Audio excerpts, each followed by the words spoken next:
Meus queridos, a paz do Senhor, graças a Deus, estamos mais uma vez em nosso programa direto ao ponto, né? E desta vez com a lição de número 11, né?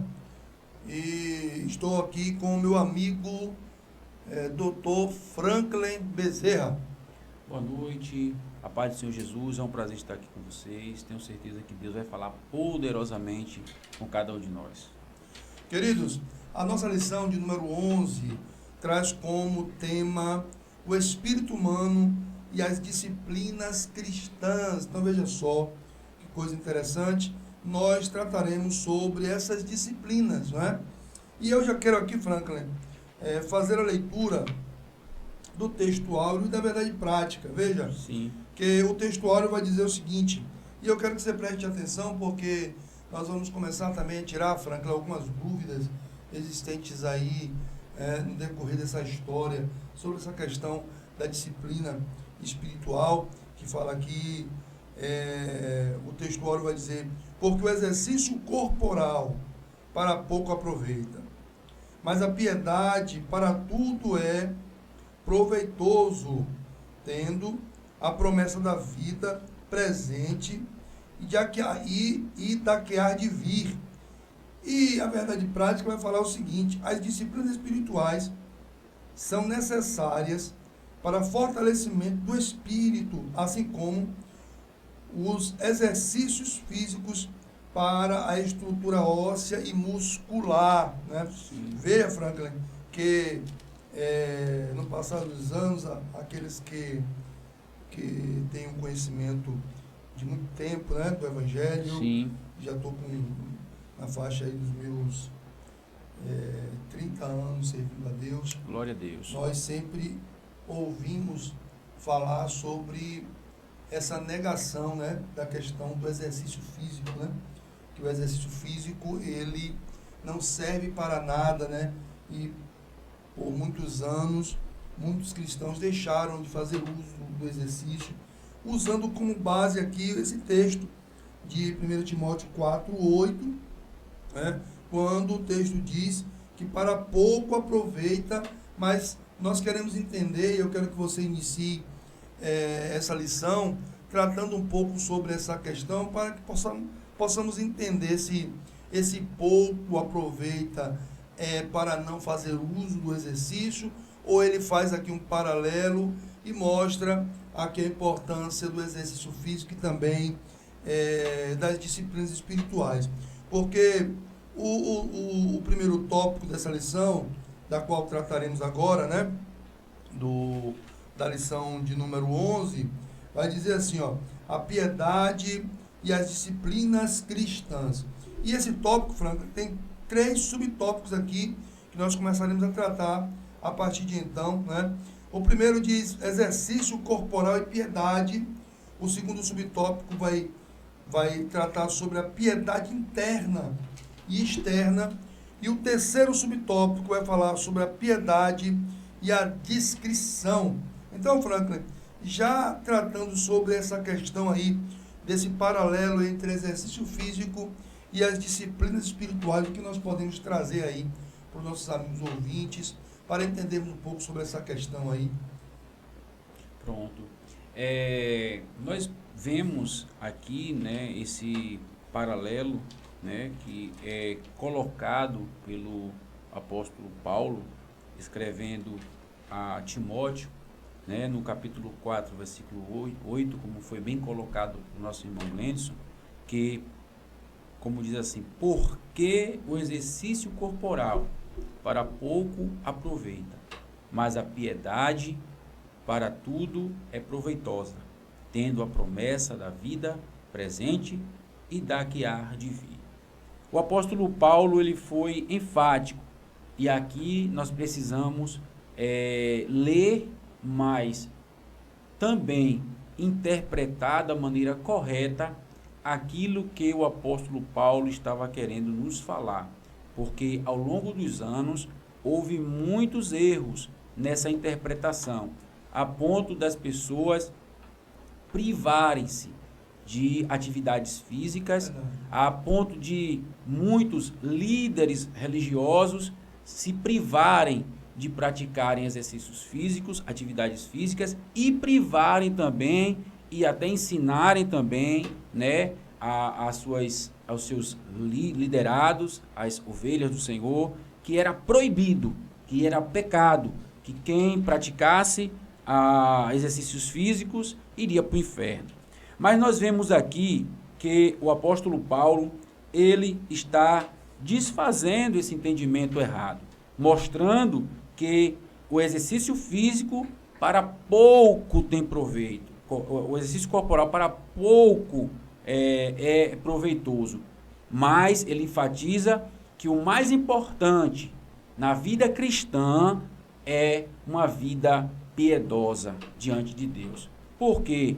Porque se nós nos preocuparmos em apenas exercitar o nosso corpo, nós estamos cuidando apenas do templo, do templo que é o nosso corpo, que é templo do Espírito Santo. Estamos apenas cuidando do corpo, do templo.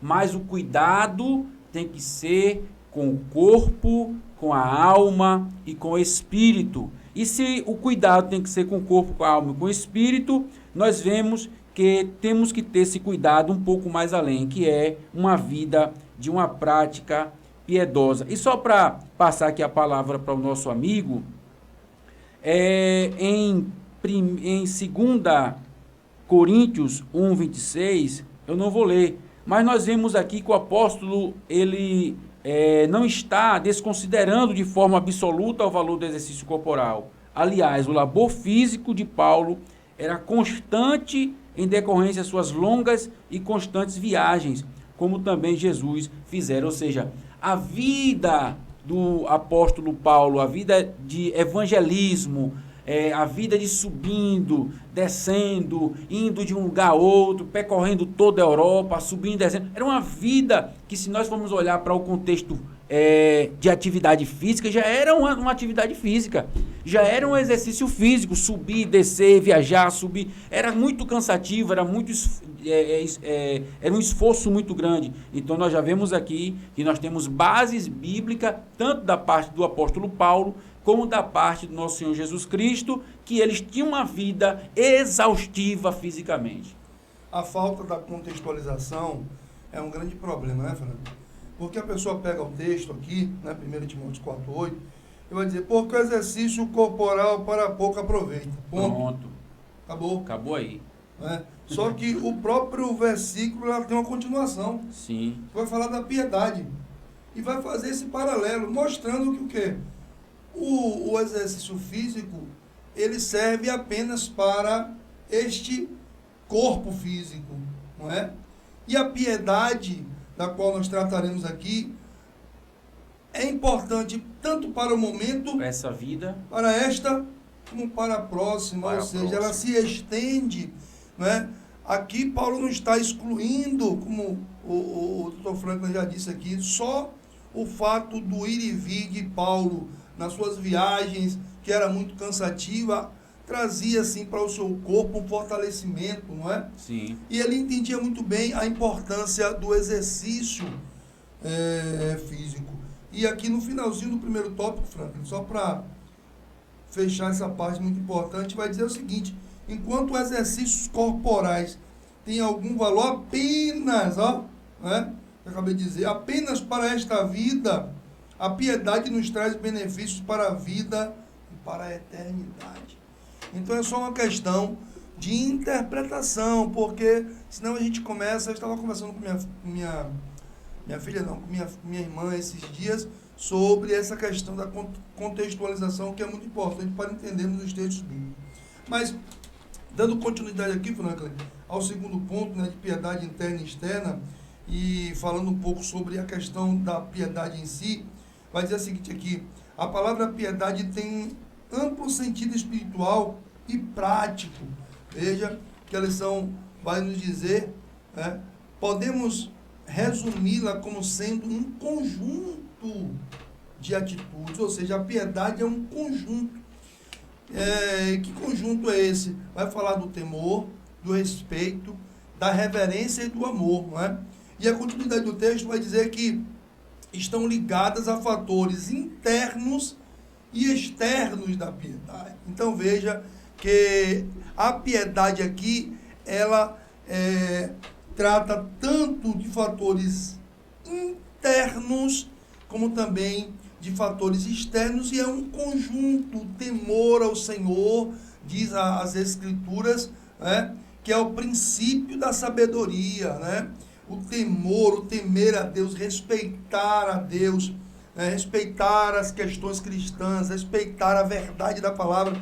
E eu estava falando com o Franklin sobre algumas questões antes de iniciarmos o nosso programa. Ele disse, mas tem muitas pessoas que têm uma linha de não, inclusive, credibilizar muitos textos bíblicos. Deixa esse respeito de lado para ir para o achismo, para o entendo, enfim, essas linhas que divergem da verdade da palavra, a reverência e o amor, né? E esse amor aqui, por isso está falando que trata tanto, Franklin, da questão interna como externa, né? Porque esse amor, ele vai se estender com respeito e reverência e temor a Deus, mas também o externo, que é o tratar com o próximo, né? Então, esse externo é usar dessa mesma piedade, desse amor, né, para com o próximo também. Foi o que Jesus disse, né? Amar a Deus, primeiramente, isso é uma questão, né, pessoal, né, que você não precisa estar demonstrando, né, para se exibir. Vamos falar um pouco sobre isso aqui, né, porque é algo pessoal, tá? Como está escrito lá, eu já falei muito sobre isso, né, nos cultos de família, do Salmo 128, que é o Salmo da família, né? Que bem-aventurado aquele que teme ao Senhor. Temer a Deus é o princípio, né, para andar nos seus caminhos, né? E aí o Salmo vai falar que esse homem que é um bem-aventurado por temer a Deus, vai falar que ele será abençoado também com a sua família, com a sua esposa, né, com os seus filhos, mas primeiramente começa no interno, primeiramente começa no pessoal, primeiramente começa no individual, você e Deus. Só que esse amor precisa também exteriorizar-se de forma com que você mostre que esse amor a Deus também irá se refletir, Franklin, no nosso amor ao nosso próximo. Porque se eu não amo a quem vejo, como diz as Escrituras, se eu não amo ao meu irmão, eu não posso dizer que amo a Deus, né? Existe um contraste muito forte nisso aí, em dizer eu amo a Deus, eu sirvo a Deus, mas odeia o seu irmão, mas persegue o seu irmão, mas fala mal para a destruição do irmão, né? Divulga os problemas e pecados do irmão e tenta a todo momento destruir A, B ou C. Não é uma atitude de quem ama a Deus. Então, o texto está dizendo aqui que essa piedade é um conjunto de temor, respeito, reverência e amor, e é tanto interno como externo, né? E nós vamos tratar também um pouco dessa questão aí do externo da piedade, né, Franklin? Sim, verdade. Nós aqui estamos trazendo esses pontos, mas um dos pontos também que seria interessante pontuar, para que entendamos melhor a questão da piedade, porque estamos falando aqui de um paralelo entre o exercício físico e a piedade de um lado e o exercício físico do outro. O que é de fato a piedade? Do latim é pieta e do grego eusébia. Mas aqui, qual o sentido realmente dessas palavras? Como diz aqui o escritor, podemos resumi-lo como sendo um conjunto de atitudes que expressam temor, respeito, reverência e amor a Deus. Esse é o sentido da piedade. Porém, eu estudando aqui, eu pude perceber que o significado desta palavra, ele é multifacetado, ele tem muitas facetas, ele tem muitos significados. E quando nós olhamos aqui, nós percebemos que o significado, ele tem tanto um sentido vertical como um sentido horizontal.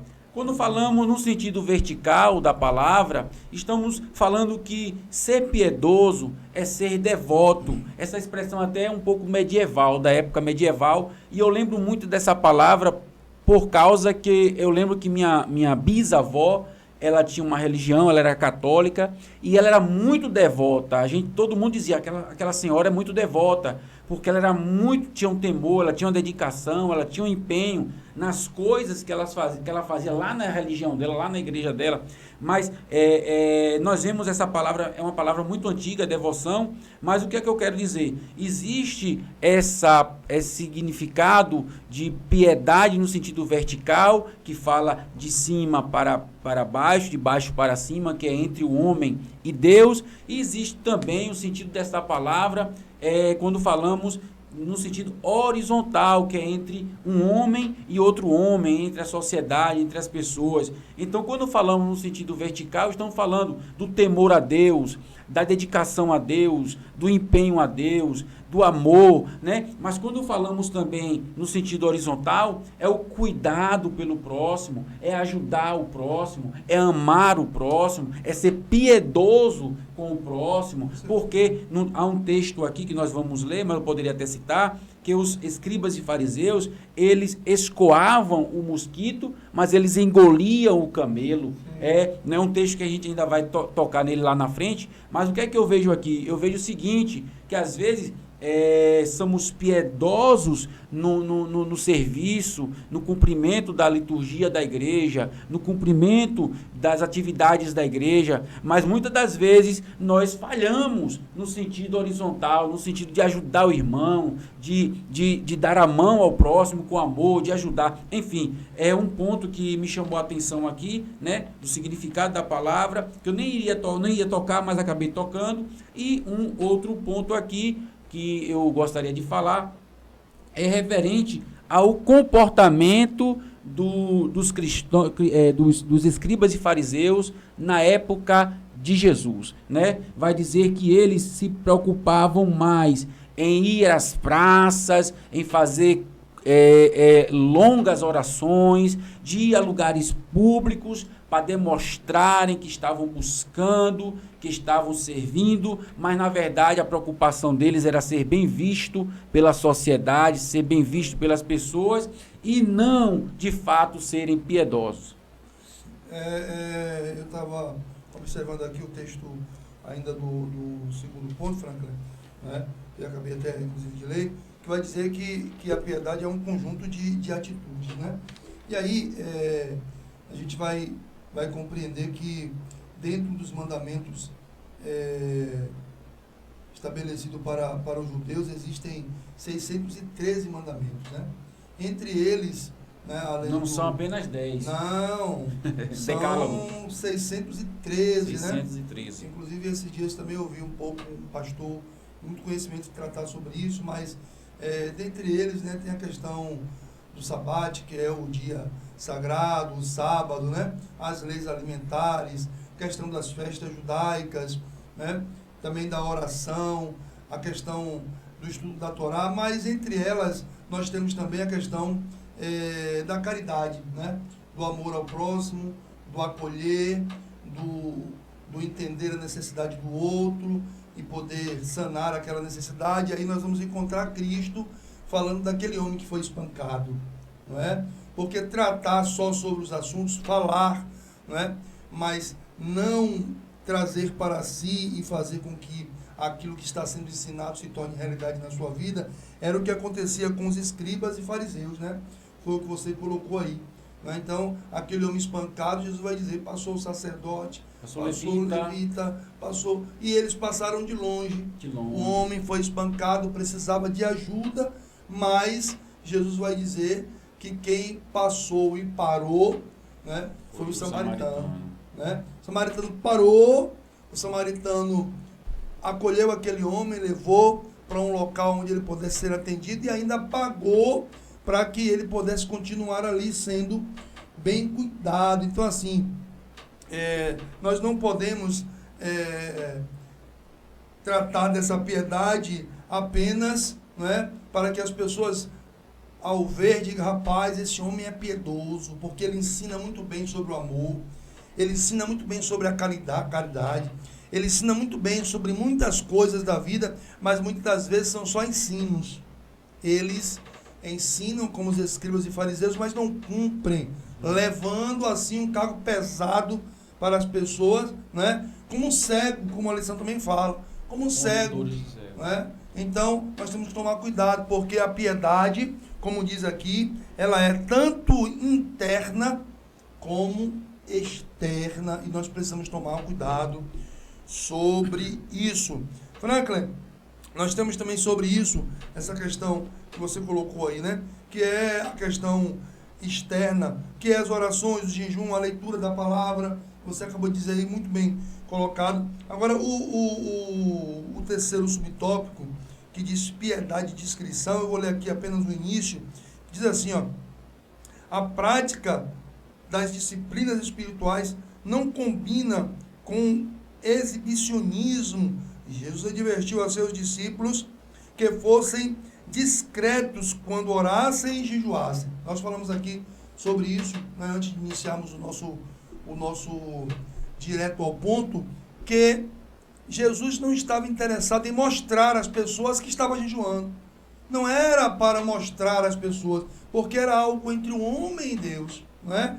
Então, assim, hoje nós estamos vendo, né, Franco, essa questão do exibicionismo, as pessoas se exibindo, dizendo: eu estou fazendo isso, eu estou passando tanto tempo em oração de joelho, eu estou passando tanto tempo em jejum. Isso aí é algo aceitável por Cristo, pelas Escrituras, ou como é que as Escrituras têm tratado isso? Interessante, né?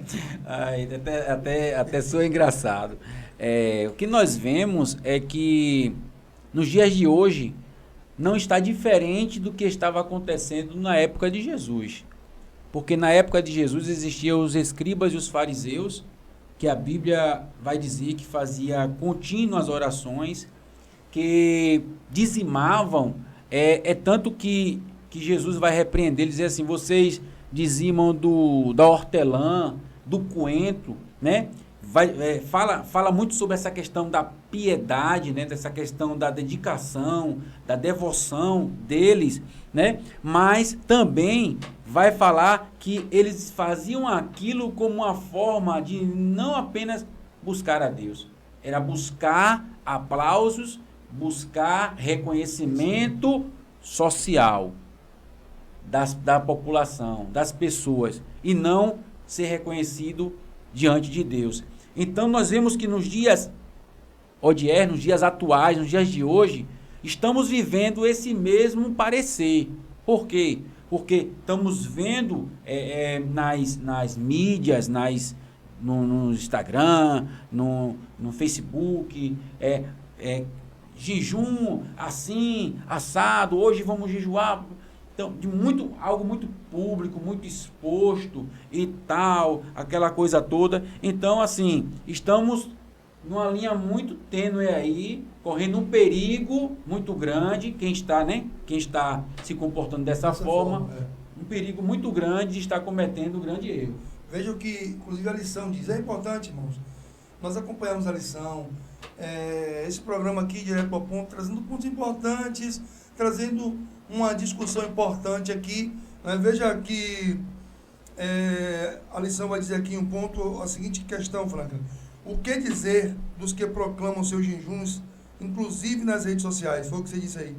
Como Jesus enfatizou, se buscamos glória humana, nossa recompensa se resumirá a um reconhecimento efêmero, sem valor algum diante de Deus. Ou seja, você já recebeu a sua recompensa. Aqui. E Jesus diz: se é dessa forma, você já recebeu a sua recompensa. Nós conversamos aqui, Franklin disse, quando a gente trata dentro da família, com a mulher, com o filho, que nós estamos jejuando. É isso, queridos, nós temos que entender a Bíblia, né? Porque isso é bíblico. O próprio Jesus, né, nos orientou muito sobre isso, e as Escrituras falam sobre isso, e o Paulo trata muito dessa questão aí nas suas cartas, Franklin, que quando você for se resguardar, quando você for buscar a Deus, quando você for jejuar, quando você for se afastar um pouco das coisas ali para buscar a Deus no seu quarto,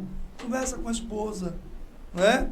Para que ela entenda que você está reservando aquele momento para Deus. Não há problema algum se você conversa com seu filho dentro de casa, se você conversa com a sua esposa, não há problema, apesar de que na história nós vimos aí, quem tem, né, já um tempo aí servindo a Deus, que muitos cristãos, nem mesmo dentro de casa, gostavam de dizer, por causa desse texto, né, que está escrito aqui, lava o rosto, né? Jesus ia orientando, lava o rosto, para você não mostrar que você está jejuando, porque não precisa. E muitas vezes até dentro de casa alguns tentavam esconder que não há necessidade. O que Jesus não quer é que publicamente...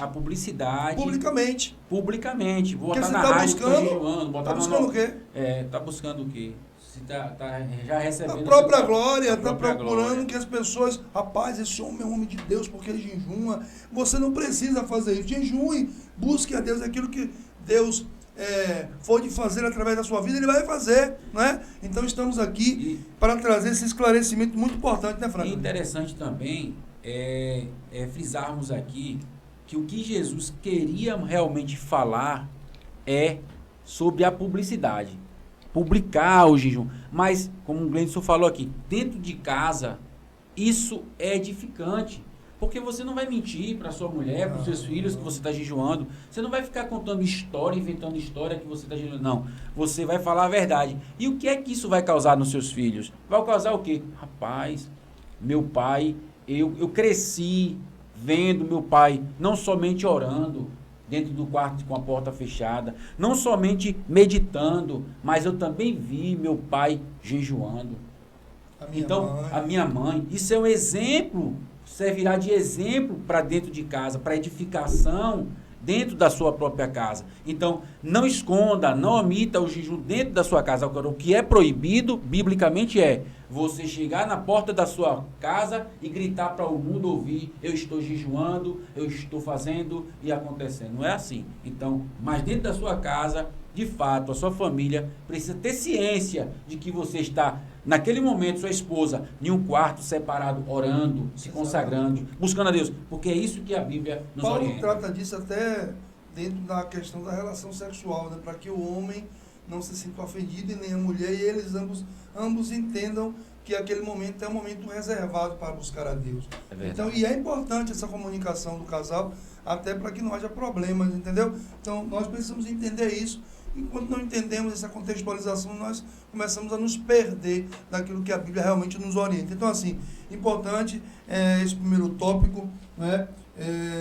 Esclarecemos aqui esses pontos tão importantes e essa diferença aqui da questão do exercício físico, que serve sim, que é importante sim, porque são os tempos do Espírito. Agora, nós precisamos entender que o exercício físico fortalece o corpo, mas a piedade, né, e essas ações que a Bíblia aqui e a lição está nos mostrando, ela não é apenas para essa vida, mas para a eternidade. Deus abençoe a sua vida, Deus abençoe a sua família.